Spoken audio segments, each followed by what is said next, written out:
Easter throwaway husband I, 28M, found evident my wife, 27F, was having an affair on Easter Sunday. The next day I confronted her with irrefutable evidence. I left and have not spoken to her, nor do I plan to. We are divorcing, but I feel like even that is a pointless gesture, as utterly destroyed as I am. My wife and I had what I thought was the perfect relationship. We were best friends and seemed to benefit each other in a multitude of ways. We grew up together and dated our last 2 years of high school all the way through college. Physically we were each other's first everything of a sexual nature. We attended the same university in different fields of study and married 2 years after graduation. We moved to a major city near our hometown to be near our families. I got a job as an engineer making a very decent salary with benefits. She got a job teaching at a high-profile private school which she loved. Together we made great money, so we always spent so much time together. We traveled. We dined out frequently and every night felt like a date night. Even among a group of friends there was always the two of us together.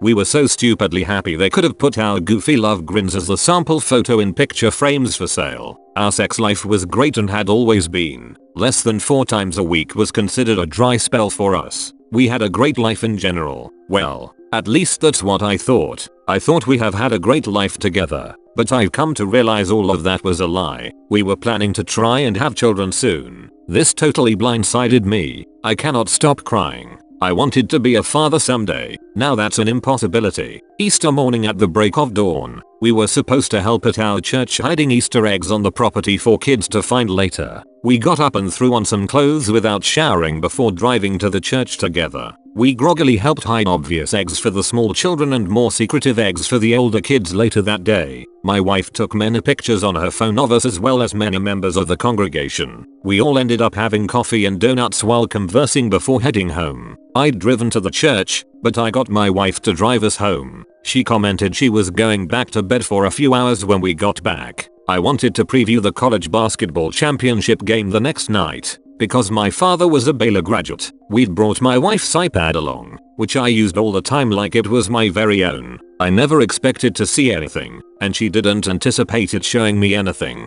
I'm not very tech savvy, so I still don't know what happened exactly, but I was reading an article as we were walking into the house. In the lower right corner, an icon appeared that said something about photos, then picture after picture appeared one atop the other. I don't know if my wife's phone was syncing to the iPad or our Wi-Fi. Again, I'm at a loss. I saw the pictures were the ones my wife had just taken minutes before outside the church, so I continued reading. Suddenly a few pictures flashed by that looked like they contained nudity, which was very out of character for my wife. I tried tapping on the pictures to go back, but it was like the photos weren't on the iPad, it just showed each one to me for a split second. I opened the photo file on the iPad but nothing remotely pornographic was stored on the iPad that I could find. I realized none of the photos taken at the church were on the iPad, yet I'd seen them flash by. My wife went into the kitchen and got a bottle of water to take with her as she headed back to bed. I watched her walk up the stairs and for the first time in the history of our relationship I felt like she might be hiding something from me. I searched every file I could find on the iPad hoping I could find what I'd seen, but I eventually realized to ease my mind I'd have to check my wife's phone. I walked upstairs and found her sleeping soundly in our bed. I grabbed her phone off of the charger and took it into our bathroom. We'd never had an open or closed phone policy. We just used each other's devices at will with nothing to hide. So,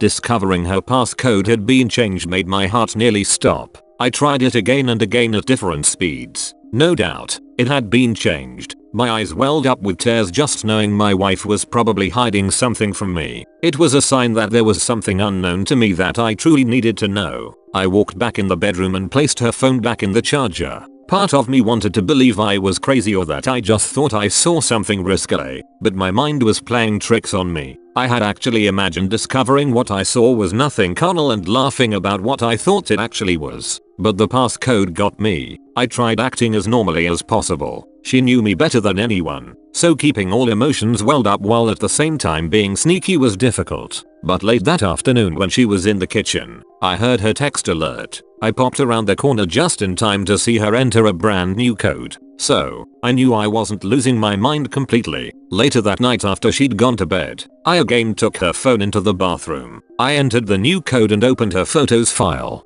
To my surprise, nothing close to a photo containing nudity was anywhere to be found. I even found the photos she'd taken at the church that morning. Nothing pornographic was among them. I was just about to close the app when I decided to look for deleted photos. To my surprise, I found 2 photos of my wife nude and partially nude, along with a naked shot of some guy other than me. I quickly sent all 3 pics to my own phone, then deleted that text as well as the photos. I placed my wife's phone back in the holder, walked to the downstairs restroom to make less noise, and vomited like I'd been given ipecac. I'd never seen either picture of my wife before. She didn't do that sort of thing, and I didn't really desire it. I could always have her to myself soon enough given the next opportunity, and I already knew how beautiful she was naked. We just felt like photos like that could always come back to haunt people. She and I were too united as one. We had no need to share our intimacy with the world. Or so I thought. I sure didn't know who the guy was in the picture. I looked at it and felt anger even having no idea who he was or if my wife knew him in any way. After I stopped hurling my guts up, I laid in the floor and cried like a little child. I had never cried harder in my life, but I just knew something was wrong. I could feel it. I got a few hours of sleep next to my wife before I had to get up to go to work. Every project I was working on got put on hold as I researched how to recover texts from a phone. As it turns out, since the plan we had was in my name through my employer, I could access every message and pic sent via text. Long story short, I recovered raunchy messages, selfies, and yes, even pics and video together. All there. I could say I went and vomited again, but it was dry heaving. I'd gotten rid of the last thing I could throw up at 2 AM. I went down to my car and cried so hard I thought my eyes would bleed. I couldn't imagine the nightmare I was living was real, but I knew instantly everything with my wife, my best friend, was over, and every dream I had was gone. I yelled primal screams of rage. I was thankful she wasn't there at my moment of discovery. I didn't know what I was capable of, and I didn't want her to see me like that. I couldn't think what to do, where to go, who to call. I was just in shock, and the person I would have turned to at a time like that was the very person who had destroyed me. I stopped crying and just sat there in a complete daze, unsure what to do, but certain I didn't want to do anything. I knew what had started off as an unproductive morning was certain to be an unproductive day. I went back inside, met with each team member on the company project we were doing, then left work. I didn't even want to look at my wife, so I certainly wasn't going to go by her school to confront her. I just drove around for hours in shock. I went from tears to rage and back again. The evidence was overwhelming and undeniable. I thought of emailing her and both our families all the information I'd found and then driving my car off a ravine. I truly didn't want to continue living, and I certainly didn't want to deal with the confrontation to end our marriage once and for all. My wife usually got home a few hours from work before I did, so I parked down the street from her school to see where she went when she got off from work. I had it in my mind from what I'd found she'd probably head to her lover's house for a quickie after work, but she left and went straight home. Oblivious I was following her most of the way. I'd printed out pages and pages of texts and pictures at work to show her what I knew. I anticipated confronting her and her denying anything until I showed her proof, leading to much conversation and fighting. I didn't want that. I didn't want to ever lay eyes on her again, talk to her, or be in her presence ever again. Those pictures in particular ended all love I ever had for her in an instant. In fact, in the course of a day I went from loving her more than I knew it possible for a human to love to hating her with every fiber of my being. How she could do to me what she did was mind-boggling. We were done the second she cheated. I was just the last to get the memo. My mind was all over the place. I just wanted to go into the house, pack a bag and leave without seeing her or saying a word if possible. When I walked in the front door, she was sitting on the couch, texting. She may have been texting her mum, her sister, most anyone, but I knew she wasn't texting me, and that day I'd learned the odds were high she was busy doing more things that could cause me more pain. She smiled and noted that I was home from work early. I didn't say a word to her. I just walked down the hall into our bedroom. I got a suitcase out of the closet and began packing clothes for the work week for my stay in a hotel room. She came into the bedroom, saw me packing and asked if I had to go on a sudden business trip. I stopped what I was doing, looked directly at her with a stare of absolute loathing, then continued packing. She walked up to me, asked me what was wrong and placed her hand on my back. I recoiled from her touch like I'd just had some dead animal carcass filled with maggots touch me. I turned and yelled at her loudly to never touch me again before pushing her away. When she tried to ask what was wrong, I called her a disease-filled whore that deserved to have a fiery hot poker inserted into her privates to keep her from procreating. She had the audacity to look shocked and hurt. That's when I pulled out the stack of papers I'd copied, threw them onto the bed, closed my suitcase and began to leave. She sat down to look at the papers. Before I got down the hall, I heard her scream no before breaking down in tears and running to catch me. I made it out the door to my car and threw my suitcase in the back. She managed to make it outside before I pulled off. I extended my middle finger in her direction as I drove away. My phone started going off like a casino slot machine, so I just turned it off. My plan was to completely ghost her and let whatever steps needed to be done for divorce taken care of by my lawyer. I didn't want to know how they met, why it happened and what exactly had occurred between them. She knew damn well infidelity was a deal breaker. Why she was even calling I had no idea but didn't care. I got a motel room about a mile from my job and checked in. I walked to an adjacent restaurant and forced down some food I didn't want to eat. Back in the room I used the motel phone to call my mom and tell her where I was. She'd been worried and she'd been one of the first people my wife had called after I left. I asked my mom if she'd been told why I left, and she admitted she hadn't. I told her what I'd found, explained we would be divorcing, and I'd be looking for a job in another state, so I never had to run into my STBXW or any of her family again. I asked her to keep what she knew between her, my dad, and siblings. My mom cried. I mean, I wasn't there to see it, but it sounded like ugly crying and disbelief. But the realization my wife and her family were no longer any part of our lives hurt. I'm sure knowing she'd never hold a grandchild fathered by me hurt a lot too, but she knew how I was raised, so she also knew I was done. I was exhausted after the call with my mom, so I cried myself to sleep only to be awakened by a knock at the door around midnight. I got up and looked out the peephole to see my STBXW anxiously waiting for me to open the door. I couldn't grasp how she'd found me, much the less figured out what room I was in, but I did not want to see her or hear her voice. After what she did to me, she lost any right to even look in my general direction.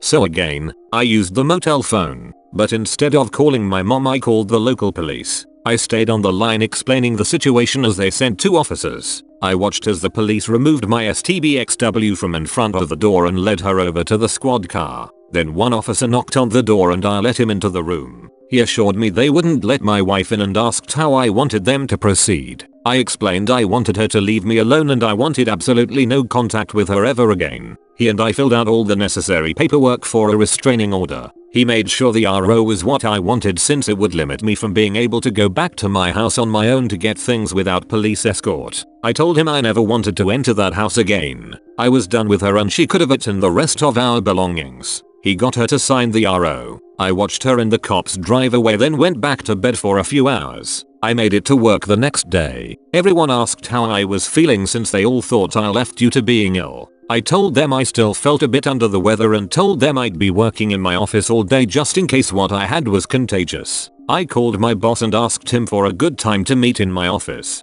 15 minutes later he was sitting across from me. I'm sure he was there to get an update on the project my team was working on. When I explained the previous day I'd discovered my wife had been cheating, he seemed almost as shocked as I was. I didn't begin to mention I'd soon be looking for another job out of state, but I did convey there was no chance of reconciliation and as far as I was concerned my wife was dead to me. It was all I could do to maintain composure and not cry. But I explained to my boss that I planned to dive into my work to distract me from my personal life. I explained at that moment I need the actual work far more than I needed the paycheck which came with it. He assured me I could work as much as I wanted and even crash in my office when needed. I thanked him for his kindness before asking him to keep everything between us until word leaked out. After work that day I went by my parents' house for dinner. They had all my siblings and their spouses over as well. My parents called me aside as dinner was ending and suggested I let everyone there know what had happened and was about to happen. There were still a few people eating when I began to talk,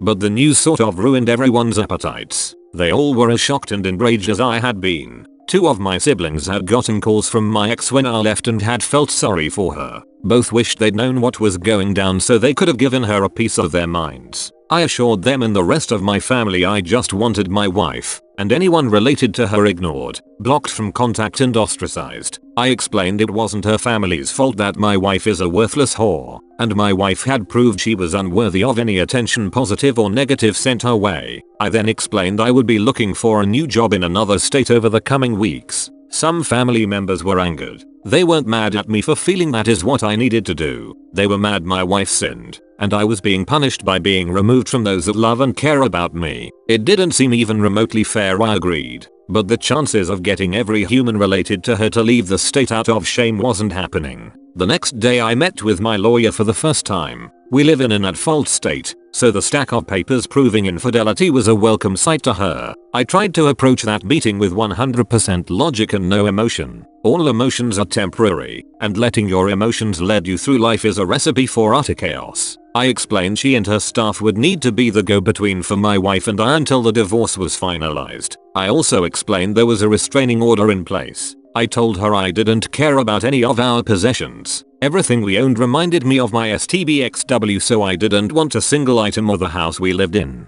The only thing I was concerned with was that she could not touch my 401k or other investments given to me before marriage. That's when my lawyer asked if I wanted the divorce to be a fair and equal divorce, or scorched earth. I looked down and thought for a few moments. The emotional turmoil I was enduring had reached the point it was causing actual physical pain. I knew the events I was living through had changed everything forever and there was no going back. A week before, if I'd been presented with a fair or no holds barred option, I would have gone with the fair route. But I felt nothing but loathing and disgust for the woman who lied to me nearly my whole life and betrayed me like no one else had. I instructed my lawyer to take every available avenue to make the divorce as painful as possible. Any item my lawyer managed to get from my STBXW for me would just go into a big bonfire after everything was finalized. But at that moment I envisioned that bonfire being so large and bright it could be seen from space. I wanted her to go after my wife financially, and if they could figure out who the AP was, to go after him as well. My state has alienation of affection laws which allows a person to sue someone who contributed to the end of a marriage in civil court.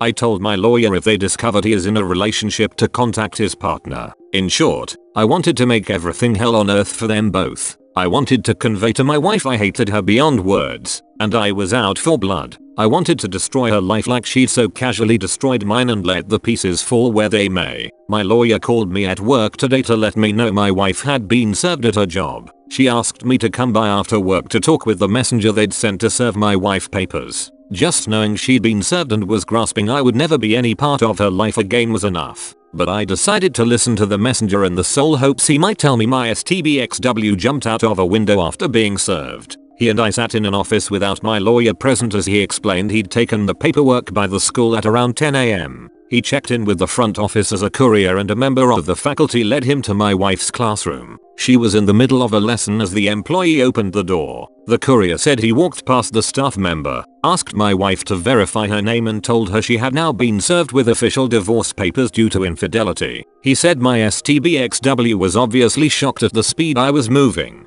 embarrassed to be served at work in front of her students, and was fighting back tears. He told me as he walked out, she fell into the floor and began sobbing uncontrollably. That was all good to hear and I was glad she'd gotten the paperwork. Honestly, I'm not even sure why I'm writing this out. It's been a bit cathartic, but I don't need advice. Well, at least I don't think so. As stated, I have everything planned out and the divorce is in motion and will take place. I just hurt so bad and I'm truly struggling to find a reason to carry on. I don't want to. I'm not suicidal. There is no part of me that wants to die. I want my life back and that is an impossibility. There can be no new life in my future with someone else. She destroyed something pure and beautiful one can only attain once in a given lifetime. And despite her tears she didn't even care. She took what we had and turned it to ashes with her infidelity. I'm struggling to envision my life totally alone until the day I die, and I don't want to go on. I hate myself for ever giving her a minute of my time, much the less years of my life.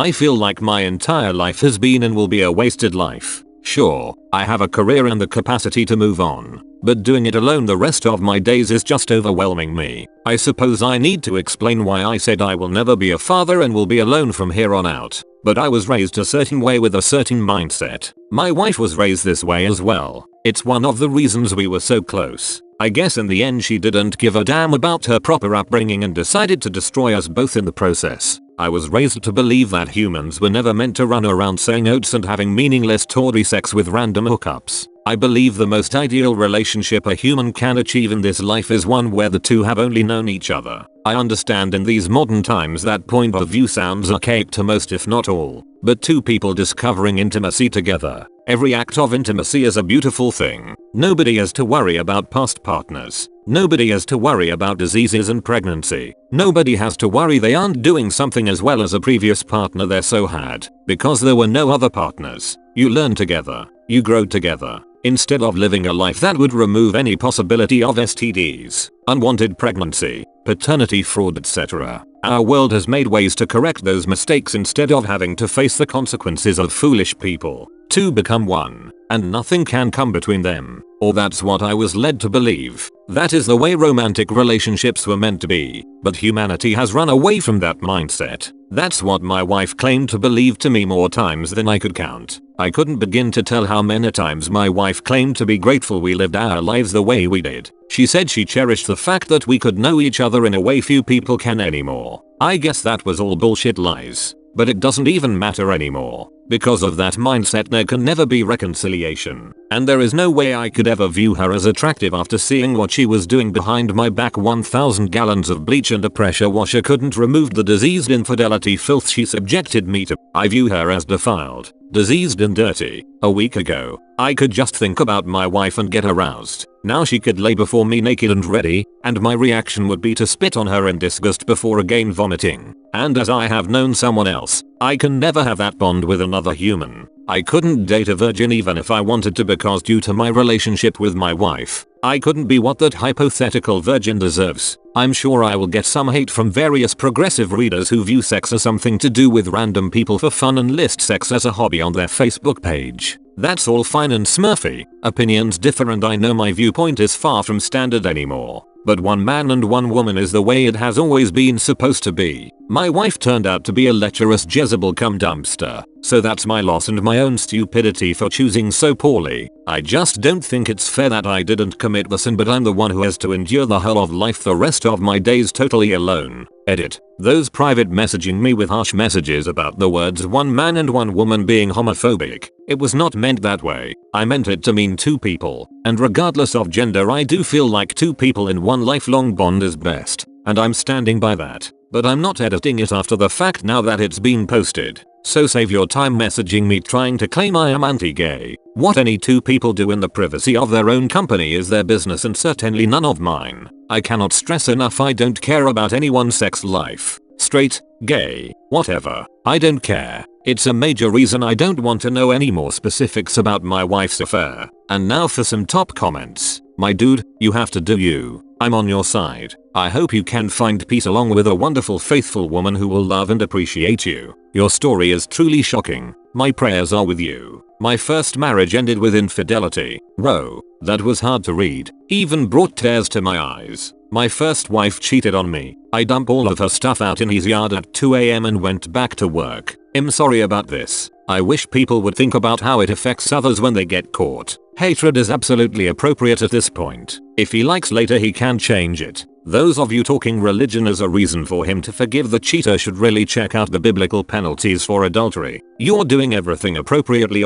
Burn her to the ground and then stir the ashes. Please update as you move through the process. Wow, you're just moving at lightning speed. You're in shock because of discovery. I wish you the best and pray for you. Hate will never get you anything. I am moving as fast as possible. My lawyer basically has various types of divorce paperwork already written up for various scenarios. When she saw the evidence and saw how hard I was taking things, she promised to get the ball rolling. She told me I could stop at any time. There is no reason to and won't be. My wife knew infidelity was a deal breaker. There can be no going back. This is like finding out you have a tumor. The faster it is removed, the better chances for survival the patient has. That is how I approached the issue. All love for her is gone. I could never lower myself to touch her again. There is no point in procrastination. She has ended the life we had together and my life in far too many ways. Why would I want to be attached to someone who did that in any way, shape, or form? And yes, I am in shock. But I am treating this like my wife died,